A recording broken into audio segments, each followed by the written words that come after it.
sambutan Pembina Yayasan Al-Hikmah oleh Dr. Haji Aan Rohana MA kepada Dr. Haji Aan Rohana MA, dipersilakan.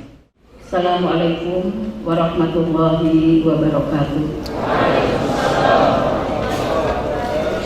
Bismillah, alhamdulillah, wassalatu wassalamu ala rasulillah wa ala alihi wa ashabihi wa mawala. Rabbi sholli sholli wa yassir li amri wahlul 'uqdatam min lisani yafqahu qawli. Ya, saya hormati Ketua Staidi beserta jajarannya dan juga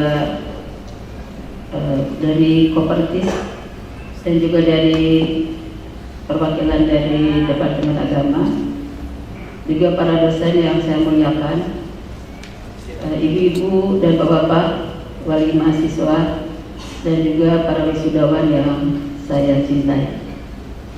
Alhamdulillah, pada pagi hari ini merupakan satu hari yang sangat istimewa bagi para wisudawan, juga bagi keluarganya, karena sudah bisa menyelesaikan program kesarjanaannya. Mudah-mudahan semua ilmu yang didapatkan akan bermanfaat, tidak hanya untuk dirinya, tapi juga untuk masyarakat, umat, dan bangsa. Di saat sekarang memang yang dibutuhkan di tengah-tengah masyarakat adalah para pemuda, para pemudi, para aktivis yang memang siap berkarya, tapi sekaligus berkhidmah untuk umat dan bangsa. Di tengah-tengah banyak permasalahan di tengah-tengah masyarakat ini, maka tulang punggung negara untuk diselesaikannya ada di tangan pemuda. Kalianlah para wisudawan yang saat ini sedang mendapatkan satu kebahagiaan dianugerahkan oleh Allah menjadi sarjana, akan mengemban banyak amanah di tengah-tengah masyarakat. Tapi satu hal yang tentu dibanggakan oleh kita semua sebagai umat Islam, bahwa para wisudawan sudah dibekali dengan Al-Quran, dengan bahasa Arab sebagai sumber pemahaman dalam agama Islam, juga dalam pemahaman nilai-nilai Islam, yang mudah-mudahan dengan semacam itu akan menjadi bekal untuk bisa memberikan khidmahnya kepada masyarakat. Apalagi di saat sekarang sedang muncul minat yang luar biasa di tengah masyarakat terhadap lembaga pendidikan yang berbasis kepada Al-Quran. Jadi kalau kita lihat setiap pesantren yang basisnya adalah pendidikan Al-Quran, maka rata-rata membutuhkan sekali tenaga-tenaga fresh yang masih muda, dan bahkan punya pemahaman yang tidak hanya hafal Quran tapi juga paham isinya. Kalian sangat ditunggu, tidak perlu dengan lamaran kerja. Beberapa hari yang lalu saya, suami saya, dan anak saya keliling ke Jawa Tengah, dari mulai Boyolali, Solo, kemudian ke Pekalongan, ke Semarang, ke Cirebon, bahkan Jawa Barat di ujung perbatasan dengan Majalengka. Rata-rata pesantren membutuhkan sekali guru-guru yang tidak hanya hafal Quran tapi juga paham dengan Al-Quran. Karena di dalam pesantren ini tidak hanya butuh bagaimana orang bisa baca Quran, bisa paham, tapi juga butuh untuk bisa mengamalkannya. Bukankah salah satu tujuan pendidikan Indonesia adalah membentuk karakter? Karakter yang terbaik adalah karakter Al-Quran. Maka para wisudawan inilah yang sangat mampu untuk membentuk karakter yang tidak hanya sekedar karakter berdasarkan norma-norma etika biasa, tapi berdasarkan Al-Quran. Sebab karakter yang terbaik adalah karakter yang dibentuk oleh Allah Subhanahu wa Ta'ala. Ada bani Rabbi fa ahsana ta'dibi. Sebaik-baiknya adalah pendidikan adalah yang diberikan oleh Allah kepadaku. Jadi selama kalian masih terus berpegang kepada Al-Quran, insya Allah hidup kalian akan lurus. Pada saat yang sama banyak berkah yang akan lahir tidak hanya dari langit, bahkan dari seluruh bumi. Jadi masalah kehidupan jangan ditakutkan oleh orang-orang yang akan terus memperjuangkan sosialisasi Al-Quran itu kepada masyarakat seluas-luasnya. Di setiap pesantren sekarang banyak sekali tidak bisa menampung seluruh pendaftar karena minat masyarakat luar biasa. Di Darul Quran ini lebih dari 3.000 orang mendaftar untuk ikut di pesantren. Tapi kami hanya bisa menerima kurang dari 1.000 orang. Belum lagi di lembaga-lembaga yang lain. Jadi kalau misalnya dikembangkan terus kelembagaan ini oleh para aktivis muda yang sedang fresh-freshnya, sedang hangat-hangatnya dengan kehidupan di kampus, maka ini akan sangat berarti untuk pewarnaan dan pembudayaan serta sosialisasi Al-Quran kepada masyarakat seluas-luasnya. Di samping itu, di tengah-tengah tuntutan teknologi dan utama saat ini, maka suatu saat yang benar-benar dibutuhkan tidak hanya yang paham terhadap ilmu pengetahuan dan teknologi, tapi yang terkombinasi antara ilmu pengetahuan dan teknologi disertai dengan orang yang memahami pemahaman agama dengan baik, yang punya karakter Islam yang sangat bagus, sehingga pada saat yang sama ketika persaingan itu semakin ketat, karena di era 4.0 ini, maka boleh jadi nanti SDM tidak akan banyak dibutuhkan, yang banyak berkembang adalah teknologi dan pengetahuan, sehingga siapa saja akan bisa di situ berkarya dan bisa bersaing. Tentu mudah-mudahan kalian semua yang akan bisa menempatkan hal tersebut. Tapi ingat, untuk bisa bersaing ke depan kita tidak cukup hanya dengan modal S1. Masih terus berlanjut. Kita baru memulai paham terhadap Al-Quran, belum benar-benar seutuhnya. Kita baru memulai hafal Al-Quran, tapi untuk bisa benar-benar hafal dengan itqan, dengan mungkin, maka ini perlu proses lagi. Sementara ilmu masih terus berkembang, begitu banyak ilmu tentang keislaman yang belum bisa kita pahami, dan bahkan mungkin ilmu-ilmu yang lain yang perlu terus kita pelajari. Jadi masih banyak lagi program berikutnya di Pascasarjana untuk S2 maupun S3 yang akan nanti kalian jangan merasa puas dengan keberhasilan di masa sekarang, tapi jadikanlah ini modal untuk menapaki pada program studi yang berikutnya. Mudah-mudahan ketika semuanya masih punya cita-cita untuk bisa berkembang lebih baik, tidak hanya cukup dengan S1, maka lebih banyak lagi kontribusi kita yang akan bisa kita berikan kepada masyarakat. Dan pesan ini tidak hanya kepada mahasiswa, tapi juga kepada para mahasiswi. Jangan berhenti untuk terus belajar sekalipun nanti jadi istri ataupun jadi ibu. Karena pada dasarnya peradaban Islam ini, bahkan peradaban secara umum, tidak cukup hanya dibangun oleh kaum pria, tapi juga harus ada kontribusi dari kaum perempuan. Bahkan lebih hebatnya, kaum perempuan itu mengayunkan anaknya dengan tangan kanan, tapi bisa mengoncangkan dunia dengan tangan kirinya. Kenapa? Karena setelah mengayunkan anak, dia mempersiapkan.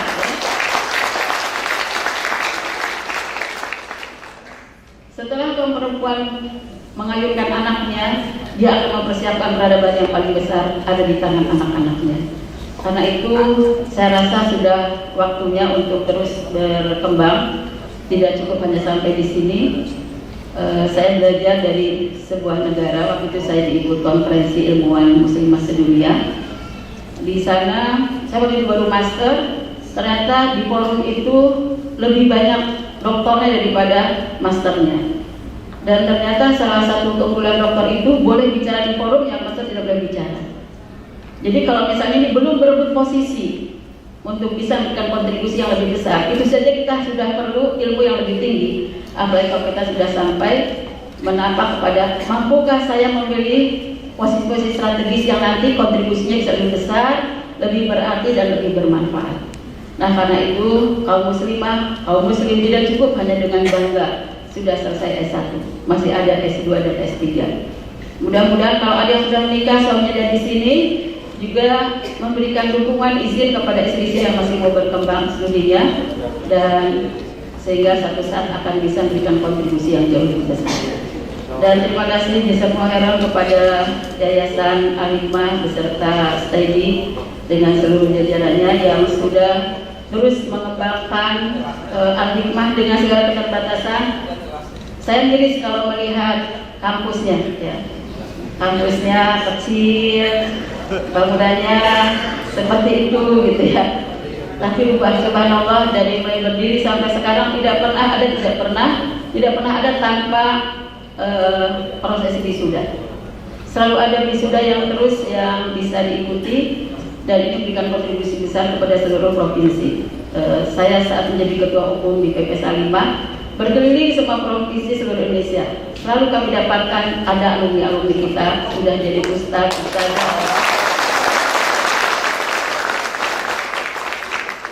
sudah jadi tokoh-tokoh di masyarakat, bahkan sudah ada juga yang jadi ustaz-ustaz besar yang sering kita lihat di TV, sering kita dengar di YouTube ya. Ini semua adalah hasil kerja keras dari para dosen, para ustaz dan ustazah. Yang mudah-mudahan sarana prasarana sangat terbatas, tapi hasilnya luar biasa. Semoga kualitasnya akan lebih baik dan tentu kami masih terus berusaha agar bisa memiliki kampus yang memadai. Mohon doanya dan dukungannya ke depan akan kita seriuskan untuk pengembangannya. Mudah-mudahan bisa memberikan kontribusi yang lebih baik daripada yang sekarang. Bismillahirrahmanirrahim. Assalamualaikum warahmatullahi wabarakatuh.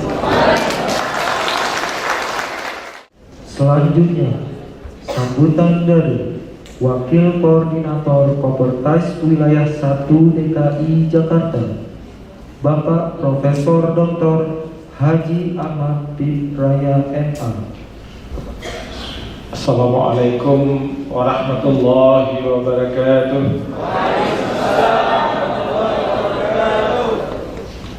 Alhamdulillah, alhamdulillahi hamdan katsiran mubarakan fi, hamdan yuwafi ni'amahu wa yukafi'u mazidah. Asyhadu an la ilaha illallah wahdahu la syarika lah wa asyhadu anna Muhammadan abduhu wa rasuluh. Allahumma salli wa sallim ala sayyidina wa maulana Muhammadin wa ala alihi wa sahbihi ajma'in. Amma ba'd. Yang terhormat Ketua Yayasan Al-Hikmah Jakarta, yang terhormat Ketua Senat sekaligus Ketua Sekolah Tinggi Ilmu Dakwah Dirasa Islamiyah Al-Hikmah Jakarta, para pimpinan Sekolah Tinggi Ilmu Dakwah Al-Hikmah Jakarta yang saya muliakan, para wali, orang tua, wisudawan wisudawati yang sedang berbahagia, para wisudawan wisudawati yang sangat berbahagia, para undangan, para dosen, para sivitas akademika Sekolah Tinggi Ilmu Dakwah yang saya banggakan.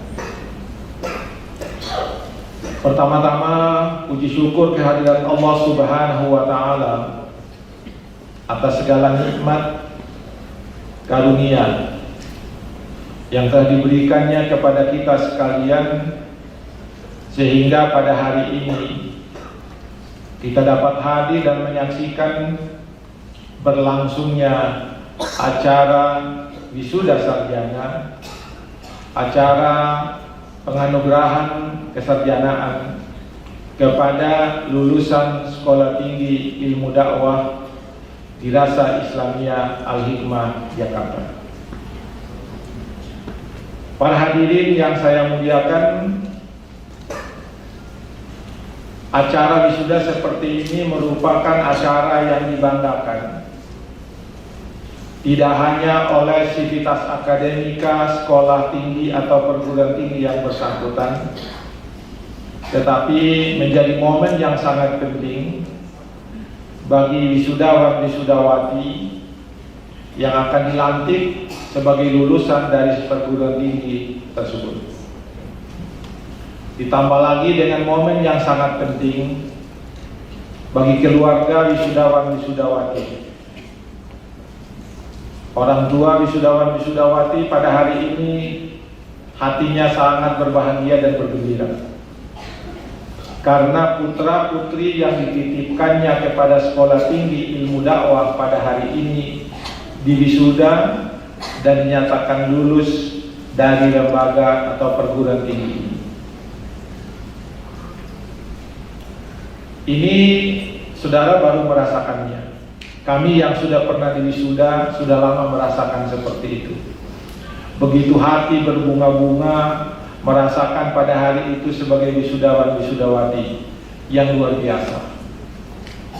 Karena apa? Saudara sudah menempuh pendidikan di sini dengan segala tantangan, segala kesulitan, dan saudara bisa keluar dari tantangan dan kesulitan itu. Dan ini dibuktikan dengan diwisudanya saudara-saudara sekalian pada hari ini. Saudara baru diwisuda 1 kali, ya kan?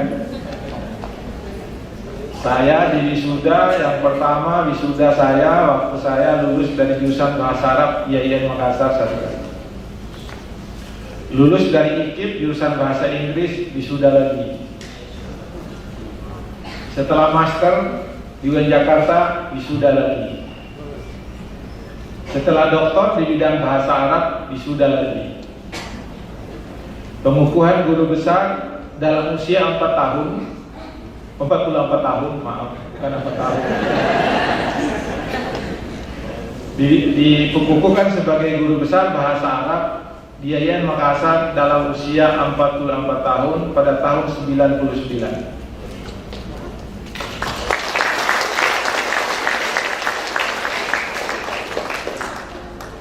Yang dikukuhkan ketika itu sendirian.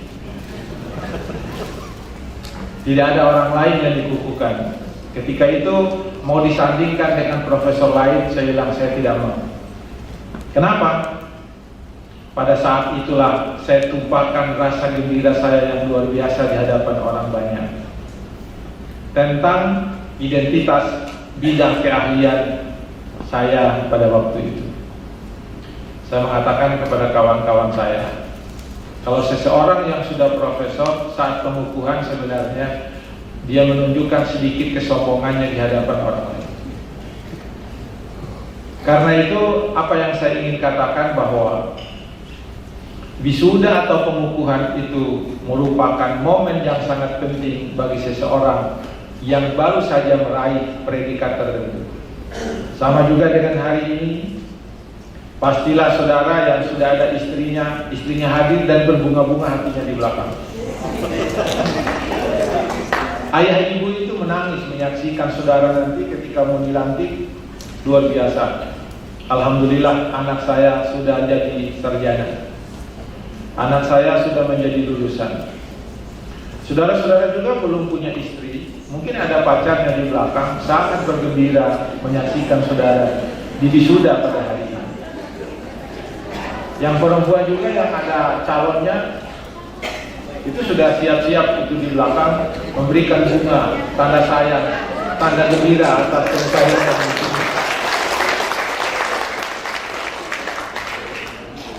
Karena itu sesuatu yang luar biasa.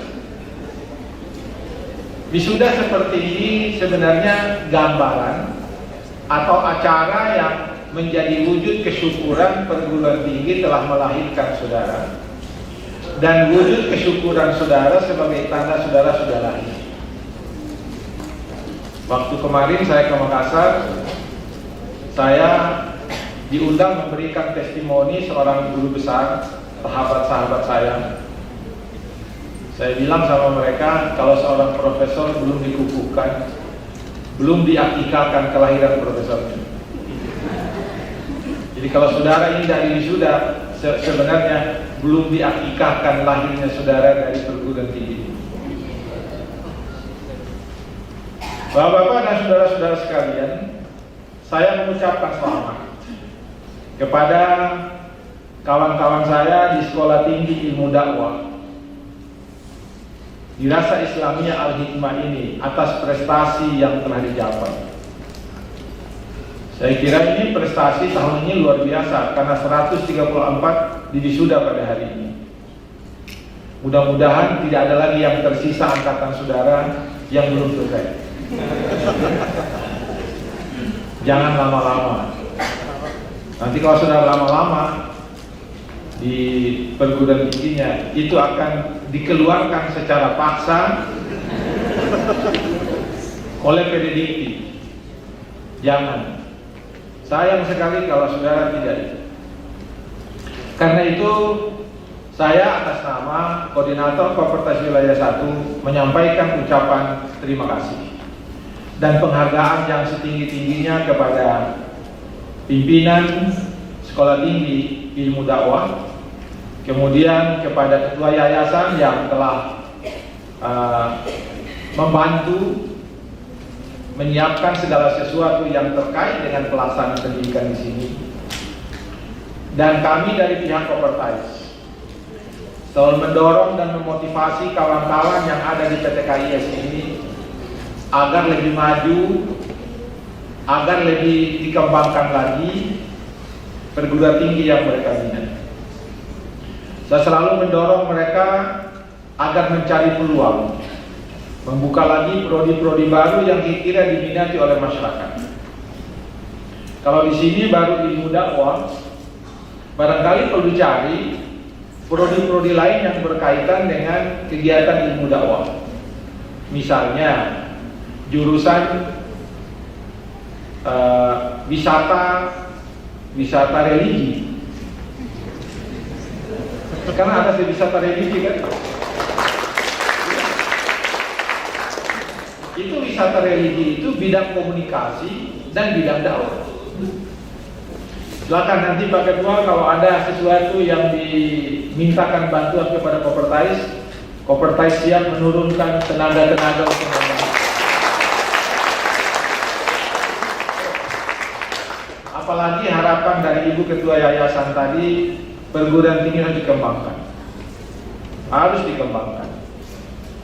Kami dari Kopertais sudah bertekad bahwa selama kepemimpinan saya dengan Ibu Rektor sekarang ini, kami meyakinkan bahwa tidak boleh ada prodi yang ditutup. Tidak boleh ada prodi yang ditutup. Karena apa? Kalau satu prodi yang ditutup, yang rugi adalah kita semua. Yang rugi bukanlah perguruan tinggi yang ditutup prodinya, tetapi yang rugi juga adalah Kopertais. Yang rugi adalah Kementerian Agama, dan yang rugi itu adalah masyarakat muslim. Karena perguruan tinggi yang ada di berbagai tempat yang ada di Jakarta ini dan di tempat lain sebenarnya ujung tombak dari penyebaran dakwah kepada masyarakat yang ada di wilayah-wilayah manapun.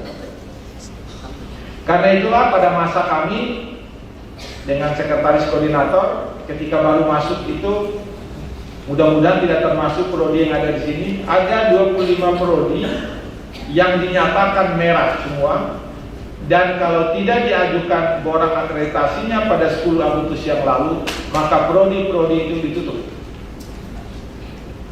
Lalu kami berkonsolidasi dan berkoordinasi dengan seluruh pimpinan PT KIS yang prodinya diberi tanda merah, kami kumpulkan dan menyusun borang dengan 9 kriteria yang baru.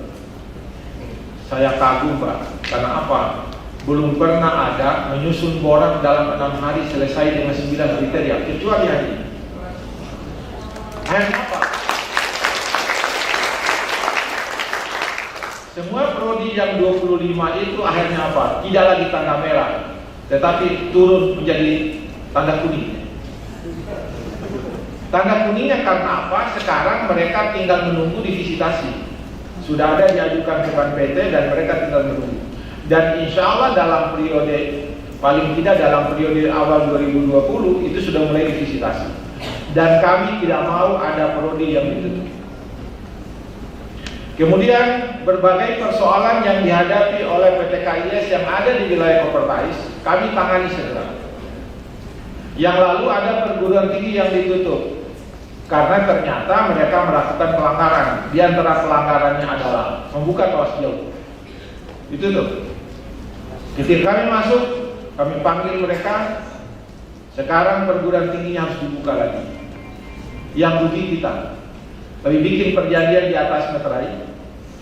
Mereka bilang, jika kami melakukan pelanggaran sesudah ini, kami siap menanggung sanksi yang lebih hebat lagi dari ini. Ya sudah, tanda-tanda. Sudah terbuka sekarang dan sudah jalan. Inilah upaya-upaya yang dilakukan oleh Kopertais Wilayah 1 DKI Jakarta karena kami mengkoordinir 64 perguruan tinggi di wilayah DKI, Bekasi, Bogor, Depok, dan Tangerang. Apalagi dalam bulan ini, mulai bulan 11 sampai bulan Desember ini, kerja saya itu apa? Diundang untuk memberi sambutan di seluruh kegiatan wisuda. Sabtu tidak libur, Ahad tidak libur, dan hari ini jelas tidak libur karena diundang oleh Ketua Sekolah Tinggi Ilmu Dakwah UMU.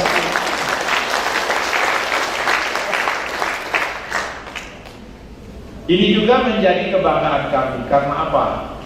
Ternyata perguruan tinggi yang ada di wilayah Provinsi Wilayah 1 DKI Jakarta itu telah menunjukkan prestasi mereka yang sangat tinggi.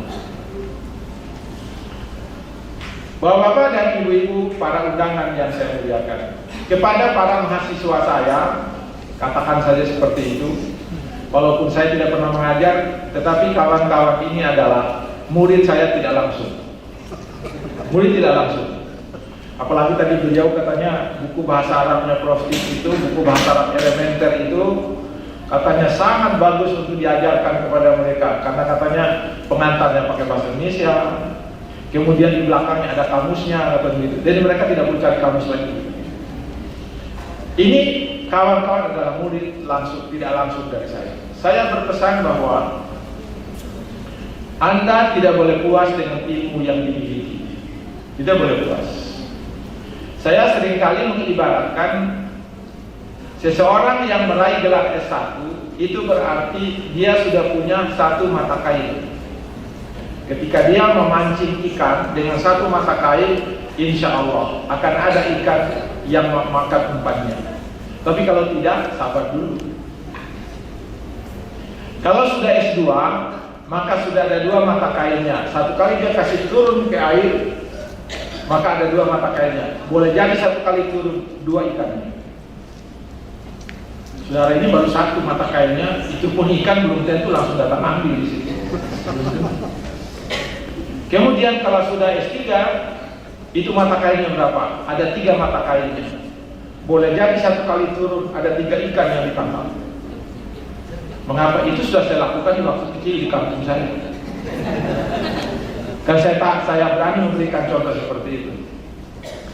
Kemudian kalau seorang profesor, mata kailnya 4 ditambah dengan ukat harimau.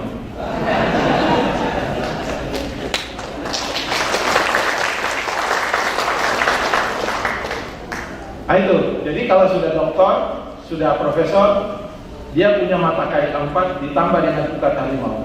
Kalau dia sudah turunkan 4 mata kailnya, tidak ada ikan yang mau ambil itu. Sudah angkat mata kailnya semua, dia pakai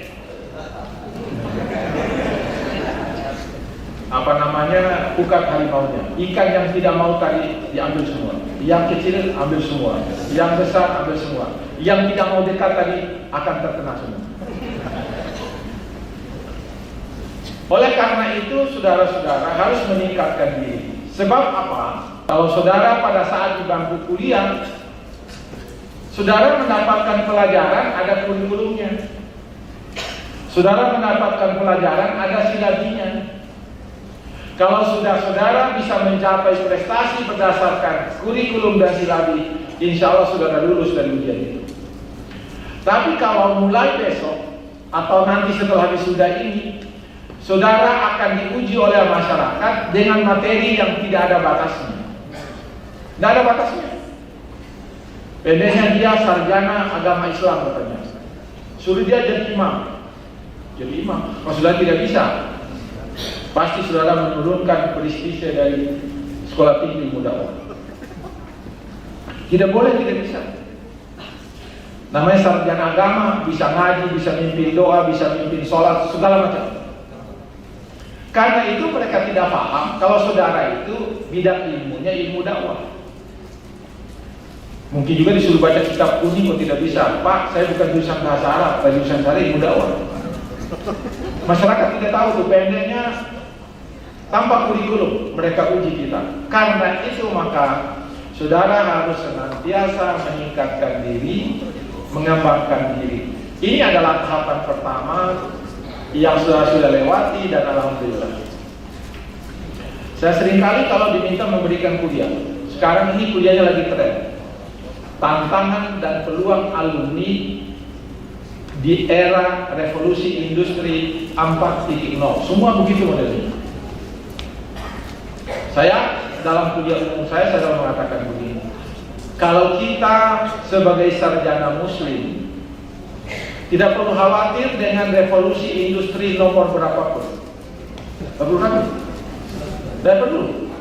Mau yang 4.0, 4.0, mau 5.0, mau 6.0, mau 10.0 terserah. Karena apa? Pendidikan yang saudara peroleh itu menjadi modal yang sangat besar.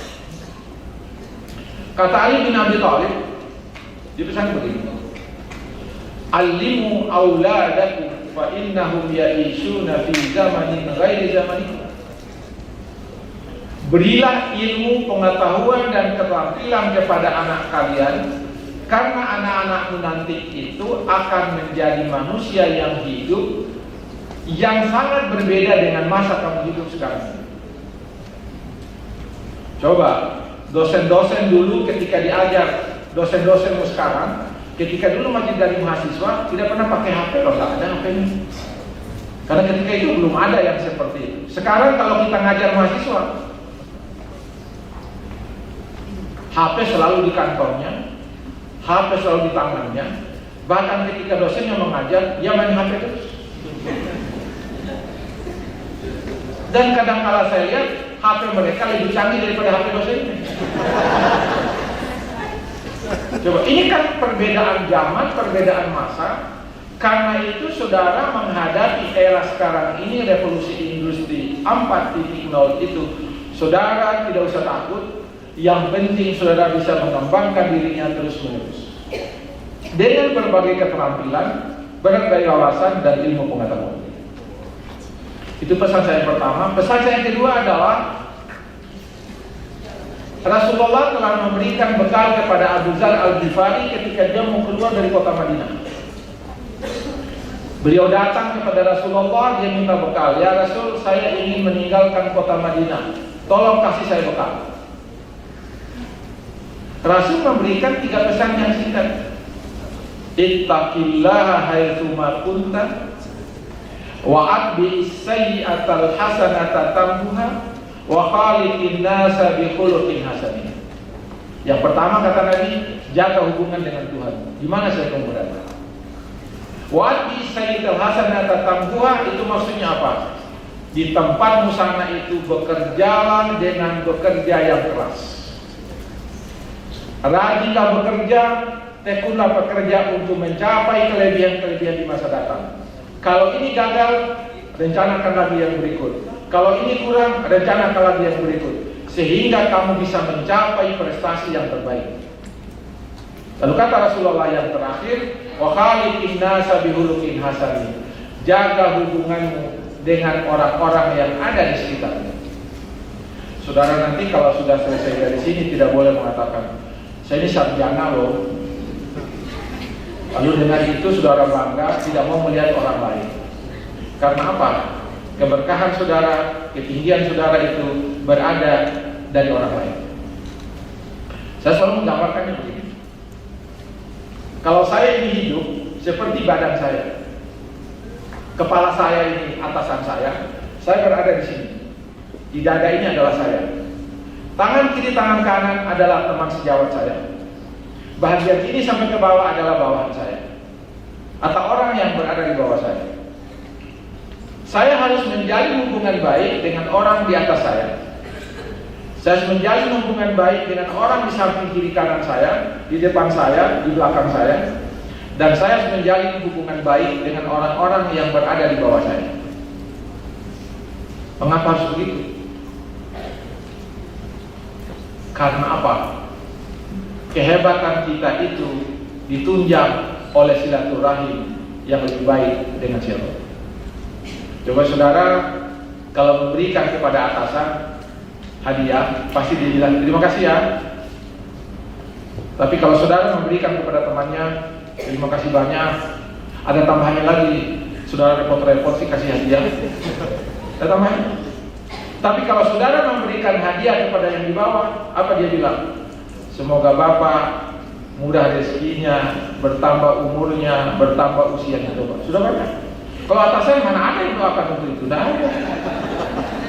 Paling terima kasih ya, gitu aja.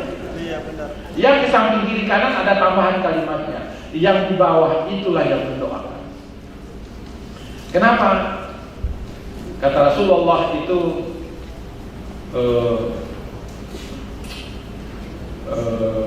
wallahu fi aunil abdi ma damal abdu fi auni akhihi.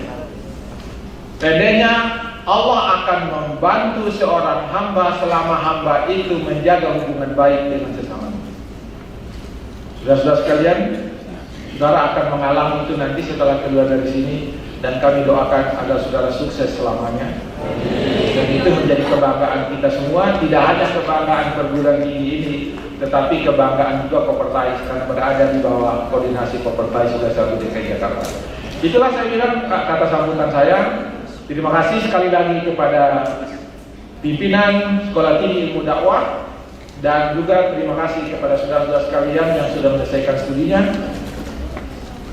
Semoga saudara dalam perjuangannya selalu mendapatkan hidayah taufik dari Allah Subhanahu wa taala, sehingga nanti saudara dapat melaksanakan tugasnya dengan baik, dan semoga menjadi imaman lil muttaqin, menjadi pemimpin bagi orang-orang bertakwa pada masa saudara.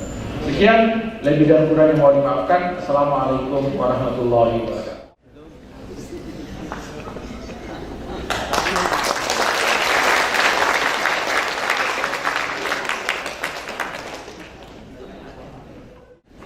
Orasi ilmiah oleh Dr. Haji Mulyanto Magister Engineering.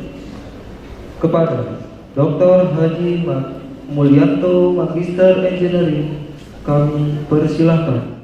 Bismillahirrahmanirrahim. Assalamualaikum warahmatullahi wabarakatuh. Waalaikumsalam warahmatullahi wabarakatuh. Alhamdulillah wa huwa alladzi arsala rasulahu bil huda wa dinil haqq liyudhhirahu 'ala ad-dini kullihi wa kafa billahi shahidan. Wa asyhadu an la ilaha illallah wahdahu la syarika lah wa asyhadu anna Muhammadan abduhu wa rasuluhu la nabiyya ba'dahu. Faqad qala Allah ta'ala fi kitabihil karim, a'udzu billahi minasy syaithanir rajim. Kuntum khairu ummatin ukhrijat lin-nasi ta'muruna bil ma'ruf wa tanhauna 'anil munkar wa tu'minuna billah. Shadaqallahul azim. Yang kami hormati Wakil Ketua Koordinator Kopertais Wilayah 1 DKI Jakarta, yang kami hormati, kami banggakan Bapak Profesor Dr. Ahmad Tibraya MA. Yang kami hormati Pembina Yayasan Al-Hikmah, dalam hal ini diwakili oleh Dr. Aan Rohana MA.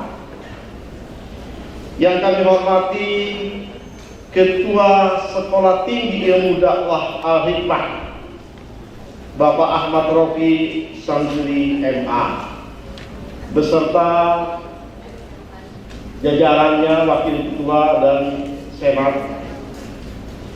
Yang kami banggakan para wisudawan dan orang tua yang berbahagia, serta tamu undangan sekalian. Sebelum saya bacakan orasi saya jadi sangat tertarik dan terharu mendengar sambutan dari Bapak Ibu sebelum saya, termasuk wawancara yang ada di depan. Katanya sebelum saya membacakan orasi saya ingin menyampaikan sedikit pesan. Saya mempunyai latar belakang yang cukup berbeda dengan sebagian besar teman-teman, bapak-bapak, ibu-ibu yang ada di sini. Background saya adalah dulu belajar ilmu nuklir teknologi. Saya teknologi nuklir. Spesialisasi saya adalah Nuclear Waste Management, manajemen ruang limbah radioaktif tingkat tinggi. Saya 6 tahun sekolah di Jepang, jadi betul nggak memahami bahasa Arab. Teman saya Doraemon, Giant, Nobita, Sakura-chan.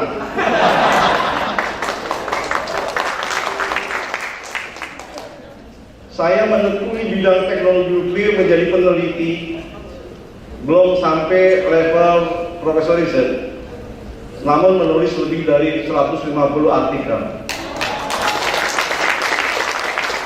Sebagian besar di jurnal internasional, Scopus, Conference, dan sebagainya.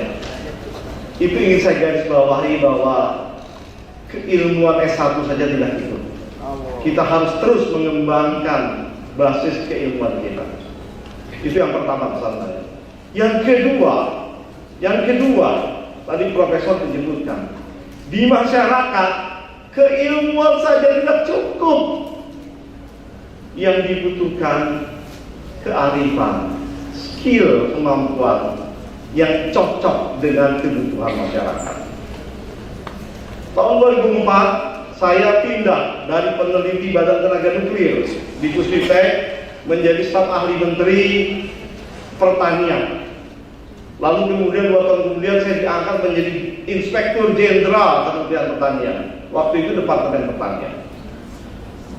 3-4 tahun di sana saya pindah menjadi Sekretaris Jenderal Kementerian Riset dan Teknologi. Lalu akhirnya saya pensiun dini pada tahun 2015 dan menjadi anggota DPR RI Komisi 7 membidangi energi, ristek, dan lingkungan hidup.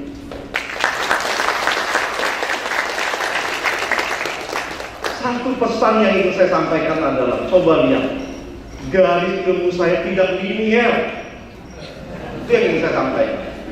Kehidupan kadang-kadang tidak linear. Dari peneliti teknologi nuklir, manajemen limbah radioaktif kelas tinggi, menjadi Inspektur Jenderal yang urusannya soal auditor. Lalu kemudian saya pindah ke Kementerian Riset dan Teknologi sebagai Sekjen. Urusannya adalah mengelola uang, orang, dan organisasi, termasuk humas di dalamnya, supporting system management, ya kan? Ilmu itu tidak selalu linear, ya masyarakat. Karenanya saya bangga sekali, bapak-bapak, ibu sekalian, wisudawan tadi ada yang bisa menjadi apa itu, wawancara dalam bahasa Arab, ada yang mampu menulis novel sampai 12 buah. Ada yang mampu mengelola YouTube-nya dengan subscriber-nya hampir ribuan tadi ya. Itu adalah bagian unlinearitas di dalam kehidupan kita. Selamat atas prestasi.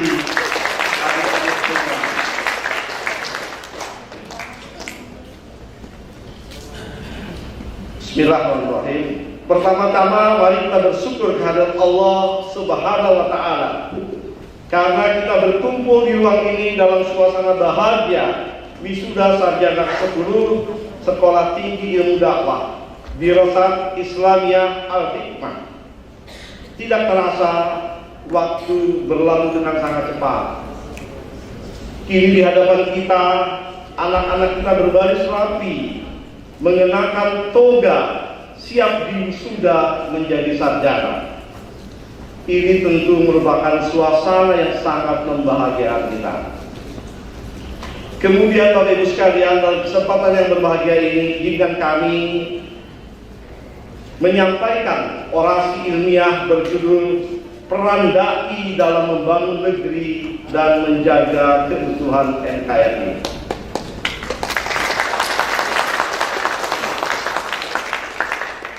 Ini satu tema yang jauh sekali dengan teknologi nuklir. Kehidupan memang tidak linear. Bapak Ibu hadirin yang berbahagia, dakwah adalah sebuah amal individual dan kolektif untuk mengajak manusia ke jalan Allah bil hikmah wal mau'izatil hasanah, dalam rangka membangun pribadi dan masyarakat yang kuat dalam aspek akidah, akhlak, ibadah, dan muamalah. Hakikat dakwah adalah transformasi, yakni perubahan dari kondisi lama menuju kondisi baru yang diinginkan, yang lebih baik, damai dan sejahtera. Karenanya, seorang dai berfungsi sebagai komunikator, fasilitator, advisor, supervisor, bahkan transformator. Dai adalah agent of change, agen perubahan. Untuk itu, setiap dai mesti memiliki gen perubahan. Ini poin penting bagi saya. Setiap dai mesti memiliki gen perubahan. Tanpa gen ini, dia akan tidak mampu terjun di dalam masyarakat dengan situasi dan dinamika yang penuh turbulensi. Harus punya otot merah dan otot putih. Kapan harus berlari sprint dan kapan berlari maraton. Itu hanya mungkin kalau mereka memiliki gen-gen dai, gen-gen perubahan. Dai adalah anasirut takdir. Mereka harus memiliki spirit bagi perubahan serta memiliki knowledge dan know-how bagi perubahan. Bukan hanya knowledge, tapi yang utama adalah know-how. Bukan hanya tahu bagaimana cara mengendarai sepeda secara teoretikal, tapi benar-benar bisa mengayunkan sepeda dan berjalan di atas jalan yang lurus. Knowledge berbeda dengan know-how. Knowledge masih bersifat teoritis. Know-how dia sudah melekat menjadi sebuah aksi. Karenanya dai wajib memiliki know-how, bukan hanya knowledge. Dengan demikian, dalam skala makro kolektif nasional, maka tugas dai adalah membangun Indonesia menjadi negeri yang baldatun thayyibatun warabun ghafur, negeri yang sejahtera dan aman, negeri yang bebas dari rasa lapar dan rasa takut. Bapak Ibu hadirin yang berbahagia, bagi Muhammad Nasir, negara bukanlah tujuan. Negara hanyalah alat. Kita mengamini pandangan ini. Karena negara dan sistem demokrasi pada hakikatnya adalah instrumen kehidupan politik kita di atas bumi yang kita pijak. Untuk mencapai tujuan dan cita-cita bersama kita, negara adalah hasil suatu kesepakatan, konsensus nasional, darul ahdi. Negara bukanlah sebuah tujuan akhir. Tujuan kita secara hakiki adalah merdeka, bersatu, berdaulat, adil dan makmur. Yang kita inginkan adalah ridha Allah Subhanahu wa taala dengan menjadi abid, khalifah dan imarah yang diutus oleh Allah di bumi untuk membentangkan kesejahteraan dan keamanan bagi para pengikutnya. Firman Allah, a'udzubillahi minasyaitonir rajim, alladzi at'amahum min ju' wa amanahum min khauf. Ketika dai menjadi transformator, maka dia mengubah masyarakat dari kondisi lama menuju kondisi baru dengan dua aspek besar yang diamanatkan di dalam Al-Quran: membebaskan manusia dari rasa lapar dan membebaskan manusia dari rasa takut. Selama kurang lebih 6 bulan saya ikut Lemhanas untuk para eselon 1 bersama para jenderal. Kebetulan dari Departemen Agama waktu hadir kawan saya Pak Sekjen Pak Bahrul Hayat. 6 bulan mempelajari hakikat pembangunan versi Lemhanas. Ternyata ujungnya adalah sama, bahwa tujuan nasional adalah bagaimana Indonesia mencapai kesejahteraan dan keamanan. Jahkam kalau bahasa Lemhanas. Jahkam adalah kesejahteraan dan keamanan. Kesejahteraan adalah bebas dari rasa lapar, dan keamanan adalah bebas dari rasa takut. Inilah hakikat pembangunan yang semestinya ditransformasikan oleh para dai yang memiliki gen perubahan. Hadirin yang berbahagia, namun kita membutuhkan negara, suatu organisasi berdaulat sebagai wahana untuk mewujudkan tujuan tersebut. Bapak Ibu hadirin yang kami muliakan, Indonesia, negara yang menjadi wahana pengabdian kita, adalah negara yang mengakui kedaulatan Tuhan. Indonesia adalah negara yang mengakui kedaulatan Tuhan. Pada alinea ketiga pembukaan Undang-Undang Dasar 1945 tertulis. Pada alinea ketiga pembukaan Undang-Undang Dasar 1945 tertulis, atas berkat rahmat Allah yang Maha Kuasa dan didorongkan oleh keinginan luhur supaya kehidupan berbangsa yang bebas, maka rakyat Indonesia menyatakan dengan ini kemerdekaannya.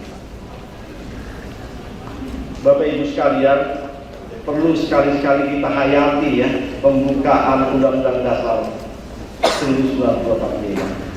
Di sini dengan tegas dikatakan bahwa negara mengakui bahwa kemerdekaan Indonesia adalah berkat dan rahmat Allah yang Maha Kuasa. Bukan sekedar keinginan luhur bangsa ini saja. Menurut Kamus Bahasa Indonesia, berkah adalah karena Tuhan yang mendatangkan kebaikan bagi kehidupan manusia. Berkah juga bermakna sebagai segala sesuatu yang banyak dan melimpah, menyangkut berkah-berkah material dan spiritual, seperti keamanan, ketenangan, kesehatan, harta, anak, dan usia. Dan berkah memiliki makna kebaikan yang banyak dan abadi, dan memiliki dua arti, tumbuh, berkembang, atau bertambah, serta kebaikan yang berkesinambungan. Bapak Profesor pasti sangat memahami ya, beliau ahli ya. Saya ngambil dari Google itu. Sementara rahmat memiliki arti dasar kelembutan, kehalusan dan kasih sayang. Kelembutan yang menuntut berbaik, berbuat baik pada yang disayangi. Nabi besar Muhammad SAW pernah bersabda, pada hari penciptaannya Allah Subhanahu wa Ta'ala menciptakan 100 rahmat. Hanya satu rahmat saja yang disebarkan oleh Allah Subhanahu wa Ta'ala bagi seluruh makhluknya. Satu rahmat itu saja disebar di muka bumi sehingga cukup bagi seorang ibu menyayangi anaknya, dan semua makhluk baik manusia, burung, semua jenis hewan dan jin dapat mengasihi satu sama lain. Lalu 99 rahmat sengaja ditahan oleh Allah Subhanahu wa Ta'ala untuk dibagikan kepada seluruh hambanya pada hari kiamat. Dan Undang-Undang Dasar 1945 menggunakan kalimat ini, atas berkat dan rahmat Allah yang Maha Kuasa. Yang Maha Kuasa. Qulillahumma malikal mulki tu'ti mulka man tasya wa tanzi'ul mulka man tasya wa tu'izzu man tasya biyadikal khair innaka 'ala kulli syai'in qadir. Allah yang Maha Kuasa dikutip di dalam pembukaan Undang-Undang Dasar 1945. Dengan demikian menjadi jelas bahwa medan dakwah para dai kita, bahwa Indonesia adalah bangsa yang mengakui bahwa kemerdekaan mereka bukan melulu atas jerih payah dan ikhtiar manusiawi, tetapi juga karena anugerah, pemberian, dan atas campur tangan langit. Kita adalah bangsa yang mengakui adanya kekuatan transenden, kekuatan langit, kekuatan gaib supranatural yang maha besar, yang bangsa Indonesia ini menyebut dan mengabadikannya di dalam pembukaan undang-undang sebagai Allah yang Maha Kuasa, sebagaimana terpatri di dalam alinea kedua pembukaan Undang-Undang Dasar 1945.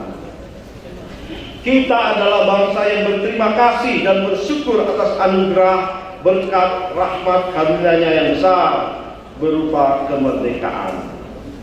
Karena yang menjadi sangat jelas bahwa Indonesia adalah bangsa dan negara yang mengakui kedaulatan Tuhan, Tuhan yang Maha Kuasa atas segala sesuatu. Bapak Ibu hadirin yang berbahagia, yang kedua poin saya adalah Indonesia adalah negara yang berketuhanan, negara yang berdasarkan pada ketuhanan yang Maha Esa. Pembukaan Undang-Undang Dasar 1945 alinea keempat dan kembali ditegaskan di dalam batang tubuh Undang-Undang 1945 pasal 2 menyatakan bahwa negara berdasar pada ketuhanan yang Maha Esa. Jadi ketika Ketua BPUPKI Bapak Dr. Rajiman Widulingga mengajukan pertanyaan di sidang BPUPKI awal, di atas dasar apa negara Indonesia ini didirikan? Di atas dasar apa negara Indonesia ini didirikan? Rapatlah BPUPKI pada waktu itu, berdebatlah semua para anggota. Akhirnya berujung pada dibentuknya Panitia 9. Lalu dirumuskanlah pembukaan Undang-Undang Dasar ini. Di sana dicantumkan bahwa Indonesia berdasar pada ketuhanan yang Maha Esa. Inilah hasil kesepakatan yang dirintis para founding fathers kita, baik kelompok nasionalis sekuler maupun kelompok nasionalis Islam, yang kemudian diputuskan di dalam rapat PPKI tahun tanggal 18 Agustus 1945. Ketika tokoh Islam Bapak Prawoto Mangkusasmito bertanya kepada seniornya dari Muhammadiyah, Ki Bagus Hadikusumo, tentang makna sila pertama ketuhanan yang Maha Esa, beliau menjawab singkat, ketuhanan yang Maha Esa adalah tauhid. Sesungguhnya sila pertama Pancasila bagi kaum muslimin adalah tauhidullah. Pada sidang MPR yang mengamandemen Undang-Undang 1945 di era reformasi, di mana pemimpin sidang adalah Bapak Amin Rais, Ketua MPR dari unsur fraksi reformasi yang merupakan gabungan dari Partai Keadilan dan Partai Amanat Nasional, pasal 29 Undang-Undang Dasar 1945 yang mengamanatkan bahwa negara berdasar pada ketuhanan yang Maha Esa diterima secara bulat tanpa amandemen, tanpa perubahan, dengan aklamasi mufakat tanpa adanya voting. Artinya adalah setelah melalui masa yang relatif panjang dari Orde Lama, Orde Baru, lalu Orde Reformasi, bangsa ini tetap meyakini dan berkeinginan bahwa dasar kolektif mereka berhimpun dalam suatu negara nasional bernama Indonesia ini tetap ketuhanan yang Maha Esa. Apa maknanya fakta-fakta ini bagi kita para dai yang ingin membangun negeri dan menjaga NKRI? Maknanya adalah Indonesia bukanlah negara ateis yang menolak agama. Indonesia bukan juga negara sekuler yang memisahkan antara urusan publik dengan urusan agama secara diametral dikotomis. Kita tidak memisahkan antara ruang publik dengan ruang private terkait agama. Agama bisa menembus dari dimensi personal menuju dimensi publik umum. Inilah kondisi di Indonesia. Dan juga kita tidak mengenal bahwa agama Islam hanya ditempatkan pada ruang-ruang pribadi saja. Tidak, sama sekali bukan. Indonesia adalah negara yang berketuhanan yang Maha Esa, negara yang mengimani Tuhan yang Esa, yang menyadari bahwa kemerdekaan negeri mereka adalah atas anugerah berkah dan rahmat dari Allah yang Maha Esa, negara yang berdiri tegak di atas dasar ketuhanan yang Maha Esa. Ini Bapak Ibu sekalian, dalam menghadapi dinamika lingkungan strategis kita terus berubah, para dai muda harus mengerti betul makna negara dan konteksnya yang terus berubah. sehingga kita mengerti betul lingkungan kita dan segenap turbulensi yang ada di dalamnya. Di dalam situlah kita berjuang, berkhidmat untuk membangun negeri dan menjaga keutuhan NKRI. Bapak Ibu hadirin yang berbahagia, hubungan Islam dan negara untuk kasus Indonesia secara filosofis, yuridis, historis, dan sosiologis adalah hubungan timbal balik yang sinergis dan inklusif.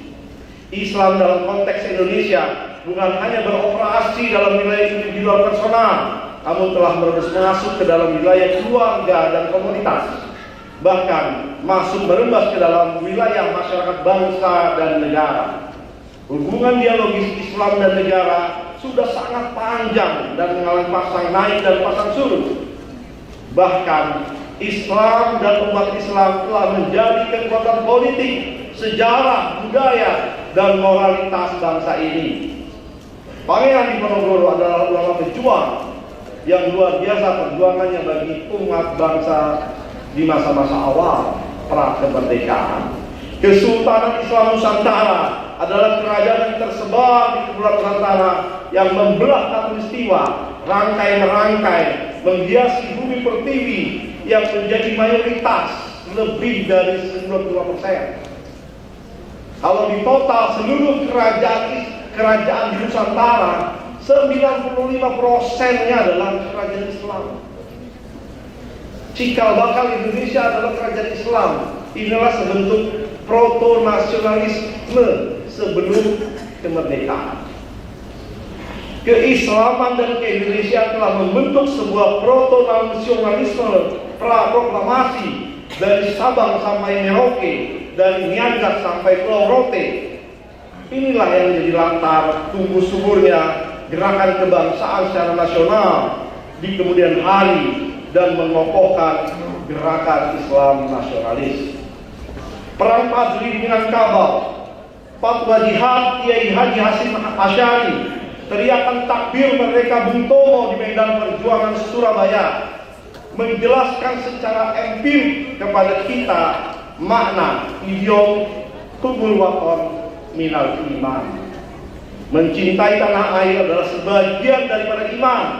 Sesungguhnya berjuang membela tanah air adalah sebentuk jihad fi sabilillah, bukan sekedar aktivitas profan duniawi belaka. Ini difatwakan oleh Kiai Hasyim Asy'ari yang pada hari ini ditetapkan sebagai hari santri. Pahlawan nasional Tuan Guru Al-Jufri menyatakan bahwa setiap bangsa memiliki simbol dan simbol kami adalah merah putih. Bapak Ibu sekalian yang berbahagia, perjuangan dai dan ulama untuk melindungi NKRI bahkan jauh menembus ke pangkal persoalan. Pada saat awal-awal Indonesia berdiri, pada tahun 1950, Perdana Menteri M. Natsir dan Partai Islam Masyumi mengusulkan mosi integral. Mosi integral adalah sebentuk usulan dari Bapak M. Natsir, Perdana Menteri. Beliau adalah ketua dari Partai Islam Besar Masyumi, Majelis Syuro Muslimin Indonesia.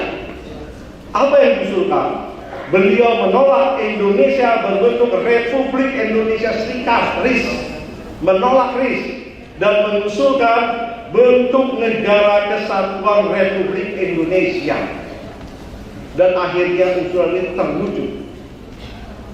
Wakil-wakil para nasionalis dari Pulau Sumatera, Borneo, Sulawesi akhirnya menyetujui mosi integral Pak Natsir. Kemudian terbentuklah pada tahun 1950 Negara Republik Indonesia. Itu karena upaya dari kaum muslimin. Allah Akbar. Perjuangan berat Pak Natsir mampu meyakinkan pemimpin-pemimpin nasional dari Sumatera, Borneo, Sulawesi sehingga hari ini negara kita menjadi negara kesatuan yang berbentuk republik sebagaimana diamanatkan Undang-Undang 1945. Karenanya Bapak Ibu sekalian, kalau sering berinteraksi dengan para TNI, saya 6 bulan di Lemhanas, TNI itu berkata, NKRI harga mati. NKRI harga mati. Apa maknanya itu? Harganya nggak bisa ditawar, kenapa sih? Jawab mereka ini. Pedih kita kehidupan Indonesia yang pecah belah dalam bentuk Republik Indonesia Serikat. Dan karena masih integral Bapak Muhammad Nasir lah disatukan kembali Indonesia menjadi negara kesatuan Republik Indonesia. Para dai lah yang menyatukan Indonesia ini menjadi negara kesatuan.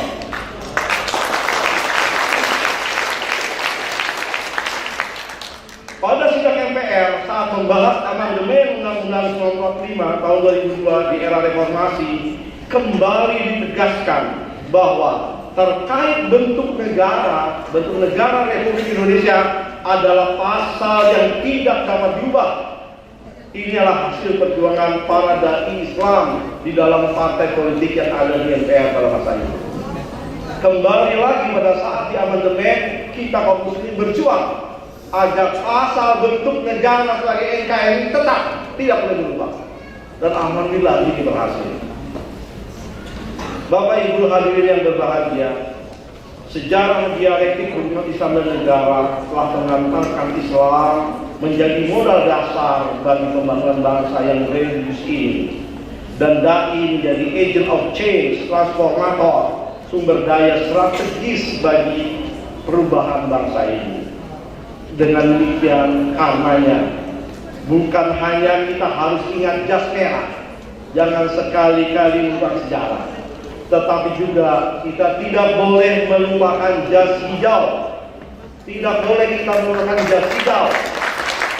Jangan sekali-kali melupakan kontribusi ulama.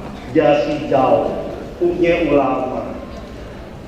Kita wajib mengingat jas merah, tapi jangan pernah melupakan jas hijau. Jangan melupakan jasa-jasa para ulama, karena negeri ini berdiri tegak atas jasa-jasa ulama. Negeri ini tegak karena fatwa-fatwa ulama dan para dai yang ada di dalamnya. Di negeri ini berhimpun Nahdlatul Ulama, para ulama yang menjaga moralitas perjuangan anak bangsa. Bapak Ibu hadirin yang berbahagia, itulah perjuangan para dai di masa lalu dalam membangun negeri dan menjaga keutuhan NKRI. Masih banyak kekurangan dan masih belum tentu memuaskan kita semua. Karenanya peran dai-dai muda yang sudah hari ini sangat terbuka lebar untuk berkhidmat kepada negeri ini, membangun Indonesia dari berbagai disiplin ilmu, membangun Indonesia dan menjaga Indonesia dari berbagai bidang keahlian, dan salah satunya adalah para dai yang menjadi ujung tombak pembangunan Indonesia ini. Di ujung orasi ini, Bapak Ibu sekalian, izinkan saya mengutip apa yang disampaikan Bung Karno pada sidang PPKI tahun 1945 yang sepertinya ditujukan kepada para dai Islam. Mari kita dengarkan baik-baik apa yang disampaikan Pak Bung Karno ini. Apa-apa yang belum memuaskan kita bicarakan di dalam permusyawaratan. Badan perwakilan inilah tempat kita untuk mengemukakan tuntutan-tuntutan Islam. Disinilah kita usulkan kepada pemimpin rakyat apa-apa yang kita rasa perlu bagi perbaikan. Jikalau memang kita rakyat Islam, marilah kita bekerja sehebat-hebatnya agar supaya sebagian yang terbesar daripada kursi-kursi badan perwakilan rakyat yang kita adakan diduduki oleh utusan Islam. Jikalau memang rakyat Indonesia rakyat yang bagian besarnya adalah Islam, dan jikalau memang Islam di sini adalah agama yang hidup berkobar-kobar di kalangan umat, marilah kita pemimpin-pemimpin menggerakkan segenap rakyat itu agar supaya mengerahkan sebanyak mungkin utusan-utusan Islam ke dalam badan perwakilan ini. Ibaratnya badan perwakilan rakyat 100 orang anggotanya, mari kita bekerja sekeras-kerasnya agar supaya 60, 70, 80, 90 utusan yang duduk dalam perwakilan rakyat ini orang Islam, pemuka-pemuka Islam. Dengan sendirinya hukum-hukum yang keluar dari badan perwakilan rakyat itu adalah hukum Islam pula. Itu kutipan dari Bung Karno pada saat Indonesia merdeka. Bapak Ibu sekalian, Indonesia adalah darul ahdi, darul syahadah, tempat kita membuktikan perjuangan kita, tempat kita mengekspresikan ilmu kita, kemampuan kita dalam berkhidmat kepada umat bangsa dan negara. Karenanya para wisudawan yang baru mendapat satu kail, masih banyak kail yang lain. Masih ada pukat harimau, masih ada kapal trowel, ya. Mudah-mudahan itu menjadi alat yang efektif bagaimana kita berkhidmat bagi umat bangsa dan negara. Demikian orasi ilmiah ini. Wallahu muwaffiq ila aqwamit thoriq. Wassalamualaikum warahmatullahi wabarakatuh.